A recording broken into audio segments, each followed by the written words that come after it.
Sixer Nation, what up? Welcome into Philly Take with RB. I'm RB. We give you the Sixers news and coverage every single day of the year, and today we have a lot to get into, so we're just going to jump right into it. A bombshell article with bombshell reports comes out around noon today via Jake Fischer, NBA reporter at Yahoo Sports, and we've talked about his stuff a lot, especially at the trade deadline, because to be honest, he's usually on the money with his inside sources and reports, and really he put out, I'd say, like an 80 to 90% article today focusing on the 76ers, so you can go ahead and read this article if you want, but I am going to go through, break it down one by one, and react to what he said, because I think there was a lot of gems in here. A lot of it kind of reflects on some of the things I touched on yesterday on our live show. But the Sixers have the biggest offseason ever ahead, and they have to make the right move. So let's go ahead and get into it. Sixers aiming to pursue a familiar path this offseason, trying to add another all-star to Joel Embiid and Tyrese Maxey. So he starts off talking about the Pacers and how, you know, they wanted to get another big piece, and they ended up getting Siakam. Here they are in the conference finals.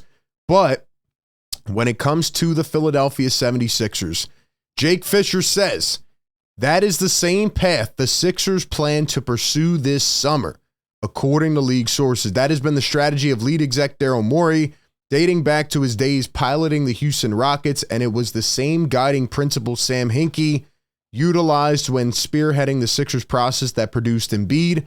Decades of data is unequivocal. The history of NBA champions is littered with teams that rostered at least 3 all-star caliber players. The odds of winning a championship are not typically swung by role players or veteran minimum signings, but by the game's greatest. Since 2012, the chance a team reaches the conference finals nearly doubles when a roster boasts 3 top players compared to 2 top players. Now, I understand the point here. I get what he's trying to say. However, I disagree with using this in terms of the current day context, because those teams did not have to deal with the new restrictions of the CBA. So yeah, when you have a 3-star team, and obviously the Durant era in Golden State really spiked all of that, they didn't have to worry about the second apron or getting major penalties if they hit a certain level, you know, or reaching so high on their salary cap that they're going to get restricted in terms of signing trades and draft picks and things like that. So I don't think it's really fair to use that point right now. He does mention the 2 examples of teams that only had, you know, 2 stars rather than 3. Last year's Nuggets, which again was pretty much the first year of, you know, going through the whole new cap situation, and then the 2020 Lakers, which was in the bubble, right? And that was really just a weird year. But outside of that, he's trying to make the point that usually teams have 3 stars and that's how they go win. But if you look at a team, for example, like the Phoenix Suns, which he's mentioning right here, it did not work this year because you have 3 guys filling the majority of the cap, and the rest of the players on the team essentially have to be, you know, minimum role players, vets, things like that, and they just did not have enough, especially when Bradley Beal wasn't really healthy the entire season. So in terms of Philly, he says the emergence of Tyrese Maxey certainly helps Philly's positioning. After his first All-Star campaign, Maxey was as worthy of sharing the post-game 6 podium with Embiid as he is shouldering the Sixers' future championship expectations. And I think this is really a big quote right here, probably one of the biggest in the article. He says, Maxey is not only a bona fide Robin for Embiid, but someone capable of handling the torch once Embiid's dominance begins to fade. So really, I think people around the league are looking at Maxey as, you're going to be the guy to take over. Like, I think he's finally hit that point where it's like, okay, if Joel Embiid is done, or if he eventually has to, you know, take a back seat in the offense or whatever, Maxey's ready to take the torch. And they mentioned some of the Embiid quotes about Maxey potentially being in MVP conversations and things like that. And I don't want to feel like we're at that point where Embiid has to pivot, but the facts show, the reality shows, maybe Embiid does have to take more of a back seat and not have the offense be Embiid-centric 100% of the time. So Jake Fischer says Philly is focused on filling the gap between them with an elite 2-way wing, which I think is the right way to go. But as I mentioned yesterday, there are factors you have to take into consideration, right? The health, the age, things like that, the money. And it says Philly prioritized bringing back expiring contracts all the way through its acquisition of Buddy Hield. so they would have upwards of $60 million in cap space. There are oceans of spending room in Detroit and Orlando, but they're not as good as the Sixers situation, pretty much is what it's saying. They talk about OKC, and this is an interesting one. Philly views its opportunity this summer as something just shy of Golden State's rare opening to sign Durant as a free agent without the league's cap smoothing in 2016. So they're talking about the ability to bring Durant on in terms of a financial situation, in terms of financial flexibility. I don't know if it's like that because, again, the Sixers have to fill an entire damn roster. It's Maxey and Embiid right now and Ricky Council and maybe Paul Reed. So looking at this free agent class like that one, I don't know if I'd say that. I don't know if the players available right now are of the magnitude of that Durant signing in Golden State, but I kind of understand what he is trying to say. Teams with an MVP and an all-star can't typically afford to sign a max salary third banana in the room, especially now, especially with the new CBA. The penalties baked into the new NBA CBA are almost designed to dissuade that exact coalition. And that's what I'm saying in terms of the point earlier about, that you can't do that anymore. So comparing the teams that have won in the past decade to now, I don't think that is 100% correct. In terms of Paul George, it says PG or bust. The list of available players who can complete this formula for Philly is quite short. LeBron can enter the open market if he declines his 24-player option, and yet there has been no indication from league personnel with knowledge of the situation that James will truly entertain fleeing Los Angeles. Concerns about Embiid's availability to both play and play at full strength in the postseason will also be a factor multiple player agents told Yahoo Sports they would advise clients to consider before signing with Philly. Another thing I disagree with here, right? Okay, tell your clients, tell your players that Embiid's going to get hurt. Well, maybe if they had another player like your client, Joel wouldn't have to be 80% of the offense for 100% of the year, and he wouldn't get hurt. Maybe that's the case. Maybe if they didn't have a max player putting up 0 points in an elimination game, or a guy who essentially did nothing for 2 months while Joel was out, maybe then they would have a better opportunity of being a more balanced, lethal team and not having Joel Embiid have to get hurt every single season.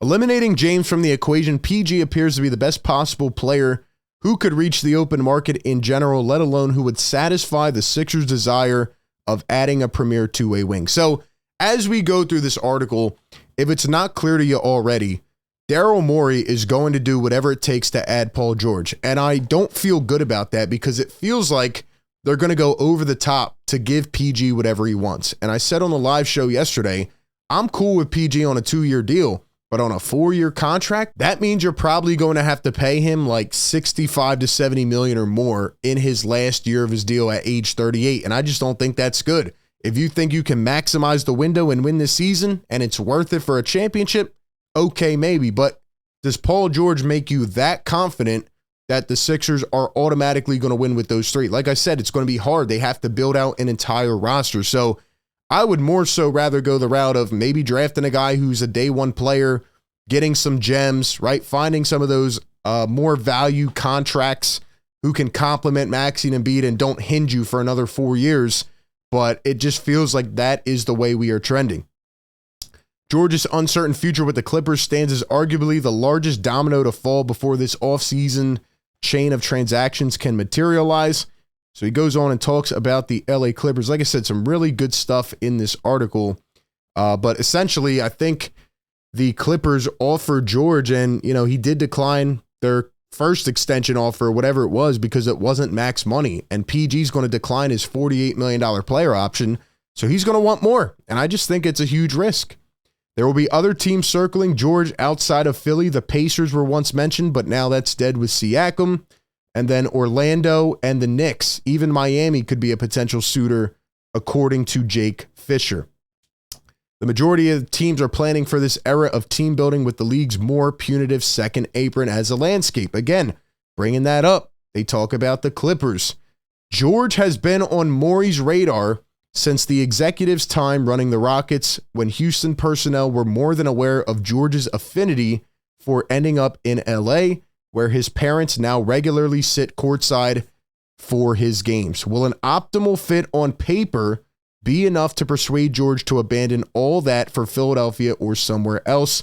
George has never played in a market so demanding of its players, particularly those who have been given massive paydays. Harden, Ben, and Tobias can cite plenty of firsthand examples. So, again, does PG want to pack everything up, go across the country? Is winning a chip or the potential to win one that important that he has to move his family and come all the way across the country? And even at that rate, right, maybe take a discount or, take less years than he wants. I don't know if that's going to happen. And it's a really interesting dynamic because I don't think the Clippers can compete with their current core.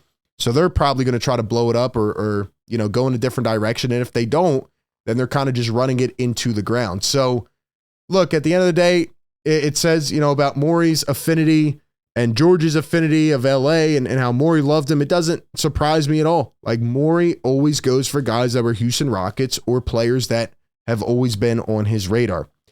But then Jake Fischer talks about OG Anunoby. Harris, by all accounts, not expected to be back with the Sixers. To fill that two-way max slot, OG Anunoby would represent an option close to George's prowess. I think Anunoby is the ultimate role player. I don't think there's a chance he really leaves New York, but according to reports and sources, Anunoby widely expected to decline his $19.9 million player option, while league personnel are of the mind that Siakam will be returning to Indiana. There was word circling among team officials at last week's combine that Anunoby's situation with the Knicks is not cut and dried. Various teams left Chicago with the belief that Anunoby could reach unrestricted free agency and consider deals from other franchises in addition to New York, pretty much just forcing New York to up their dollar amount. And I said this on the live show yesterday. Like I said, Anunoby is a perfect fit in Philly, but with his durability issues, with the fact that he couldn't even get on the floor in Game 7 for more than a couple minutes, I don't think it's worth to pay him $35 to $40 million. He's not a max player. And a lot of these guys, based on the timing, want those max contracts, but the Sixers have to be very careful. Otherwise, they will end up in another Tobias Harris situation. Other alternatives for Philly. Here's where some of the new names come in. DeMar DeRozan, unrestricted as well, has a relationship with Sixers head coach Nick Nurse from Toronto. DeRozan has voiced his desire to return to Chicago and is less of an ideal third piece for Philly with lack of outside shooting and affinity for a similar mid-range space. Yeah, I don't want DeRozan. No way. Too old and just does not get it done. Doesn't fit the mold of this team. Now, here's a very interesting one because J.B. Bickerstaff of the Cleveland Cavs got fired today. I was a little bit surprised about that. It says if Philly cannot sign someone of that magnitude, Sixers will likely have several options to pursue in the trade market. Donovan Mitchell's upcoming extension talks with Cleveland will loom as large as George. Without an extension with the Cavs, you can add Philly to any proverbial group of interested suitors in Mitchell's services. So maybe Donovan Mitchell is on the radar. Would that be a good fit with Tyrese Maxey and Mitchell? I think Mitchell is an all-world player, but there are definitely some concerns about that fit. So he's looking for an extension. Will this firing keep Donovan Mitchell in Cleveland? Another thing to keep your eyes on. Rival teams also preparing for the chance New Orleans could look to move Brandon Ingram. Even Jimmy Butler could be moved, but it says, Butler and Embiid maintain a close relationship. Butler may have been the all-star whom Morey most often attempted to acquire in Houston, but at this juncture, league execs are of the mind Butler will likely remain with the Miami Heat. Lastly, a couple other names for Philly. It says they took note of Indiana's 2-year splurge for Bruce Brown, which essentially set them up for a big-time trade.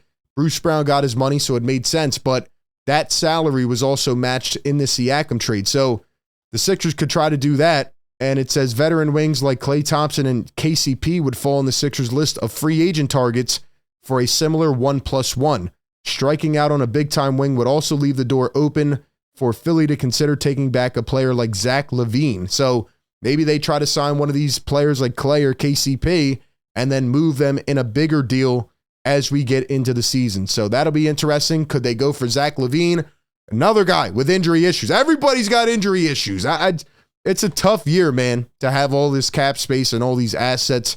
Kyle Kuzma, another name, says another advanced wing player on the trade market. Could Kyle Kuzma be a fit in Philly? All these names, every free agent will be linked to the 76ers. The question is, How do they want to go about this offseason? Do they go with another big-time star? Do they go with more role players? It's going to be very interesting, but there's no excuse. You have to get it right now. Give me your thoughts down below. Who do you want, Sixer Nation? Appreciate everybody tapping in. Be sure to like, comment, and subscribe. That being said, I'll catch you on the next one. Peace.